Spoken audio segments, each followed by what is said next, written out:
Janasena party అధ్యక్షుడు ఉప ముఖ్యమంత్రి పవన్ కళ్యాణ్ కు ఇటీవల నిర్వహించిన శస్త్రచికిత్స విజయవంతంగా పూర్తవడంతో ఆయన త్వరగా కోలుకోవాలని కోరుతూ పలు ప్రాంతాలలో ప్రత్యేక పూజలు కొనసాగుతున్నాయి. ఈ నేపథ్యంలో కౌడ చైర్మన్ తలాటం సత్య ఆధ్వర్యంలో శ్రీ నూకాలమ్మ వారి దేవస్థానంలో లలిత పారాయణం, విష్ణు పారాయణం, హనుమాన్ చాలీసా నిర్వహించి పవన్ కళ్యాణ్ సంపూర్ణ ఆరోగ్యంతో కోలుకోవాలని ప్రత్యేక ప్రార్థనలు చేశారు.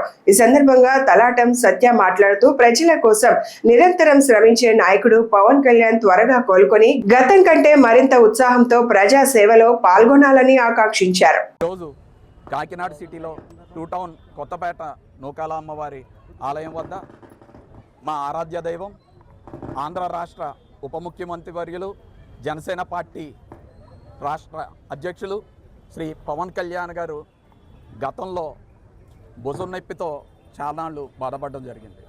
ఆయన ప్రజాక్షేత్రంలో తిరుగుతూ ప్రజలు సమస్యలు పరిష్కరిస్తూ నిరంతరం ఆయన ప్రజలతోనే ఉండిపోవడం జరిగింది.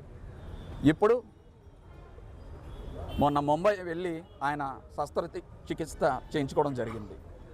ఆయన ఆరోగ్యాలతో సంపూర్ణ ఆరోగ్యంగా బయటికి రావాలి, తొందరగా ప్రజాక్షేత్రంలోకి వచ్చి తిరిగి ప్రజల సమస్యలన్నీ కూడా ఆయన తీర్చాలని చెప్పి ఈరోజు కాకినాడ సిటీలో అమ్మవారు ఆలయం వద్ద లలిత సహస్రనామం, విష్ణు సహస్రనామం, అదేవిధంగా హనుమాన్ చాలీసా సహస్రనామాలన్నీ కూడా ఏర్పాటు చేయడం జరిగింది. దీనికి మన కృష్ణ పరివార్ సేవా సమితి వారు చాలా ప్రోత్సహించారు.